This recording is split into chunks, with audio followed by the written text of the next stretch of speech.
Eh bien salut YouTube, c'est JP de Top Factory. Depuis la nuit des temps, l'homme ne cesse de faire évoluer ses outils afin de les rendre toujours plus performants et productifs dans son quotidien. Nous sommes arrivés au stade de l'évolution où certains de ces outils peuvent se passer du contrôle de l'homme pour accomplir des tâches de manière totalement autonome. Nous les avons baptisés les robots. Dans cet épisode, vous allez découvrir les premiers robots de l'histoire, l'impact de la robotique sur notre société, ce que pourraient devenir ces fabuleuses machines dans l'avenir, leurs utilisations et pour les plus passionnés d'entre vous qui resteront jusqu'à la fin de la vidéo, la chance de gagner un colis qui contient le matériel et la documentation nécessaires pour vous familiariser avec la construction et la programmation d'un robot. Je vous conseille donc de rester attentif durant la présentation de ces 10 choses à savoir sur la robotique.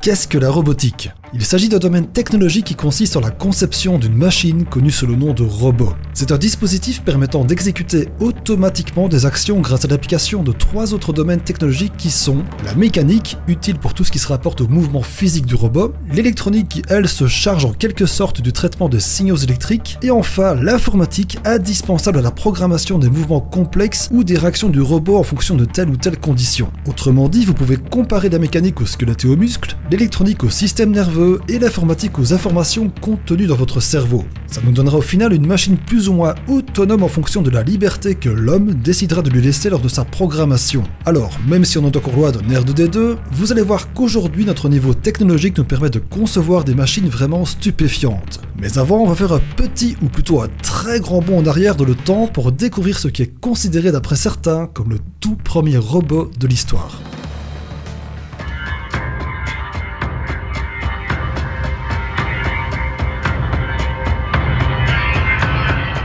Le premier robot de l'histoire. Alors ici, on va oublier un instant l'informatique et l'électronique et plutôt se concentrer sur l'automatisme des mouvements mécaniques. Je dis ça parce qu'on va remonter loin, même très loin dans l'histoire de l'homme. Bienvenue en 400 avant JC dans la Grèce antique. Le philosophe et mathématicien Archytas aurait inventé un oiseau fait de bois capable de voler en battant des ailes sur une distance de 200 mètres. Alors évidemment, pas totalement seul, je rappelle qu'on est en Grèce antique. L'oiseau artificiel était suspendu à une barre et bougeait ses ailes à l'aide d'un mécanisme à vapeur. Et oui, vous avez bien entendu, à vapeur. Un véritable exploit technologique pour cette époque si lointaine en sachant qu'il faudra attendre le 18e siècle pour voir apparaître les plus populaires des machines utilisant l'énergie thermique de la vapeur d'eau, soit plus de 2000 ans plus tard. Alors peut-être que l'homme était bien trop occupé à faire la guerre et à enchaîner les conquêtes de nouveaux territoires pendant ce nombre de siècles. Ce qui a peut-être eu comme conséquence cette absence de progrès technologique significatif dans ce domaine. Mais heureusement, aujourd'hui, l'évolution des technologies est extrêmement rapide. Peut-être trop selon certains. Allez, la suite.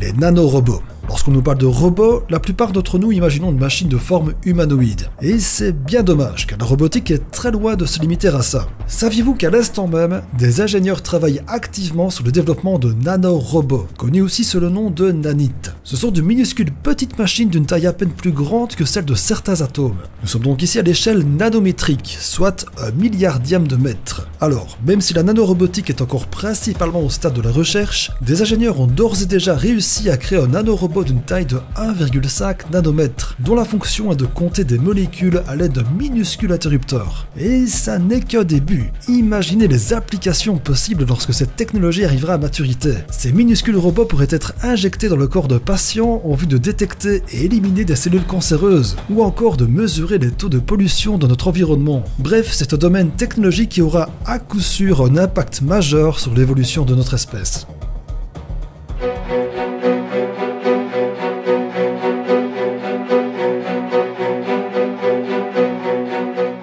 L'exploration. Depuis les débuts de son existence, l'Homo sapiens a toujours été en quête de nouveaux territoires explorés et à conquérir. Malheureusement pour lui, son anatomie a ses limites et ne lui permet pas de poser le pied dans la totalité de son environnement. C'est pourquoi il a usé de son ingéniosité pour inventer des machines telles que les voitures, les bateaux, les avions et bien sûr les robots. Parce que oui, les robots nous aident déjà dans l'exploration de territoires hostiles pour l'homme tels que les grands fonds des océans ou encore au-delà des frontières de la Terre comme le fait actuellement Curiosity sur la planète Mars depuis 2012. L'exploration spatiale compte de nombreux nombreux dangers pour l'homme, et c'est pourquoi l'utilisation de robots est, selon moi, le moyen le plus sûr d'y faire des découvertes. En tout cas, en attendant une possible évolution de nos vaisseaux spatiaux. Il est donc clair qu'aujourd'hui, nous avons plus que besoin des machines pour assurer notre propre évolution. Nous leur donnons chaque jour plus d'autonomie et d'intelligence dans l'exercice de leurs tâches. Alors, est-ce une bonne ou une mauvaise chose? Ne sommes-nous pas en train de créer une nouvelle espèce 100% artificielle? Je vous en parle un petit peu plus loin.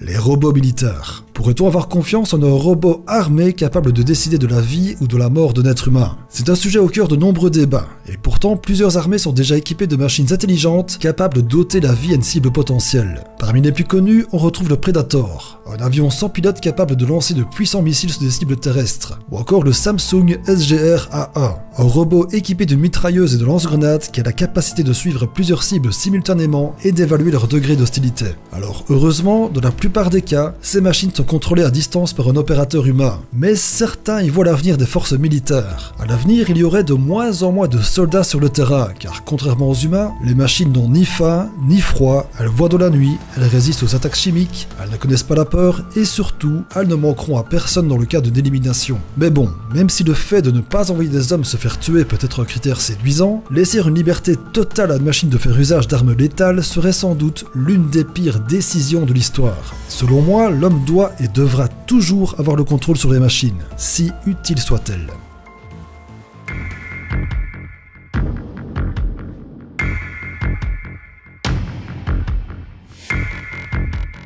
Les robots domestiques. Qui n'a jamais rêvé d'être dispensé des tâches ménagères? Je ne sais pas vous, mais moi, autant j'aime vivre dans un endroit propre, autant je suis un partisan de moindre effort pour ce qui est du ménage. Et c'est la raison pour laquelle je trouve qu'on a beaucoup de chance de vivre à une époque où il est possible de s'équiper d'appareils nous facilitant la vie tels que les aspirateurs robots, les lave-linges séchants, les robots nettoyeurs de vitres, bref, des appareils qui sont des concentrés de technologie et qui n'ont surtout pas à rougir face à des robots plus médiatisés. Nos appareils domestiques modernes réunissent également les 3 critères pour être considérés comme des robots, qui sont, pour rappel, la mécanique, l'électronique et l'informatique. Il suffit de démonter un lave-vaisselle récent pour y trouver une carte électronique ressemblant à celle que vous avez dans votre ordinateur. Et sur cette même carte, des puces de stockage et hébergeant le programme informatique qui servira à exécuter les instructions de la machine. Bref, tout ça pour dire que les robots à la maison, ça n'est pas le futur. On y est. Depuis déjà un bout de temps. Et croyez-moi que l'automatisme de nos robots domestiques n'a pas fini d'évoluer.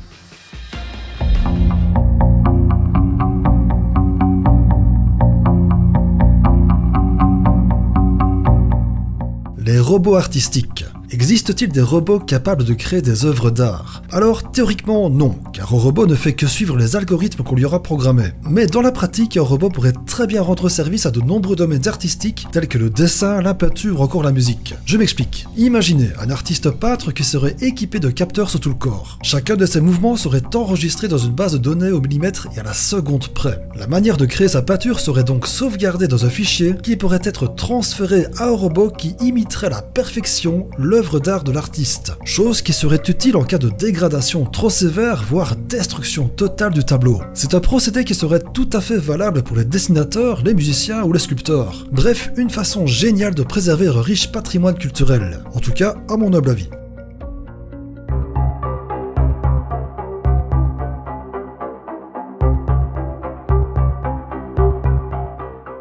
Les robots médicaux. Saviez-vous qu'il existe des machines médicales capables d'analyser votre corps et de pratiquer une chirurgie? C'est le cas du robot Da Vinci qui est utilisé principalement lorsqu'une opération de la prostate est nécessaire. Ou encore les robots Rosa de la société MedTech qui pratiquent des petites interventions sur le système nerveux central. Alors, pour rassurer ceux et celles à qui ça pourrait faire peur, ce ne sont pas des robots 100% autonomes. En fait, ils assistent un chirurgien qui est lui bien humain. Ce genre de robots sont utiles lorsqu'il faut opérer avec une extrême précision qui est parfois en dehors des capacités de la main de l'homme. Mais il faut savoir également que les robots médicaux ne servent pas qu'à vous découper. Ils peuvent aussi faire office d'assistant au chirurgien en dirigeant la lumière, en lui passant les instruments de chirurgie, en lui épongeant le front, bref de petites tâches indispensables afin que le personnel médical puisse se concentrer uniquement sur le patient. Et à savoir si, dans l'avenir, nous pourrions être opérés par un robot 100% autonome, il est fort possible que oui, d'après certains. Mais pour des raisons d'éthique et surtout d'assurance, les robots médicaux sont aujourd'hui limités dans leur liberté. Malgré de grandes précisions, une défaillance technique pourrait être être catastrophique pour le pauvre patient. Du coup, seul l'avenir nous le dira et c'est justement de ça qu'on va parler au point suivant.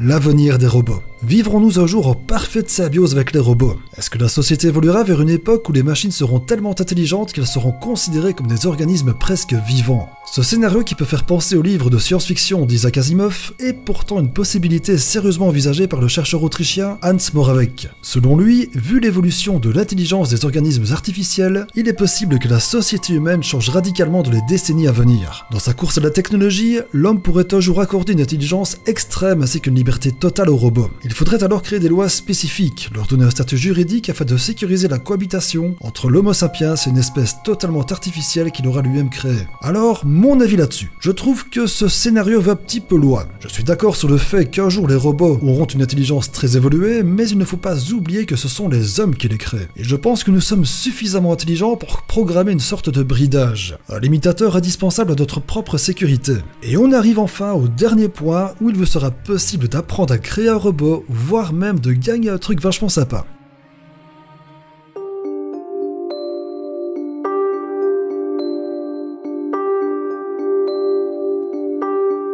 Robobox. Alors, avant toute chose, je précise que ce n'est pas un placement de produit. Je suis client chez eux parce que j'adore le concept. Et du coup, je les ai contactés pour voir si je pouvais parler d'eux avec en prime un tirage au sort totalement gratuit. Je vous explique ça de suite. Mais avant, qu'est-ce que Robobox? Eh bien, comme son nom l'indique, c'est un concept de box mensuel. Et dans ces box, vous trouverez chaque mois du matériel électronique utile à la construction d'un robot de plus en plus évolué, ainsi qu'un petit livret super bien illustré où il vous est expliqué toutes les étapes de montage et surtout de programmation. Et franchement, n'ayez pas peur, je sais que la programmation peut faire fuir certains, mais dans ces petits livrets, tout est absolument bien expliqué pour faire vos premières armes en douceur dans le montage et la programmation d'un robot. Parce que le but est de vous amuser évidemment, mais aussi de vous apprendre, et c'est surtout ça qui m'a beaucoup plu dans ce concept. Du coup, il y a 2 tirages au sort via Facebook et Twitter. C'est 100% gratuit et hyper simple. Il faudra juste nous suivre, Robobox et moi, de partager et commenter ou retweeter la publication selon le réseau. Alors, rien ne vous empêche de participer au tirage au sort sur les 2 réseaux pour doubler vos chances. Vous trouverez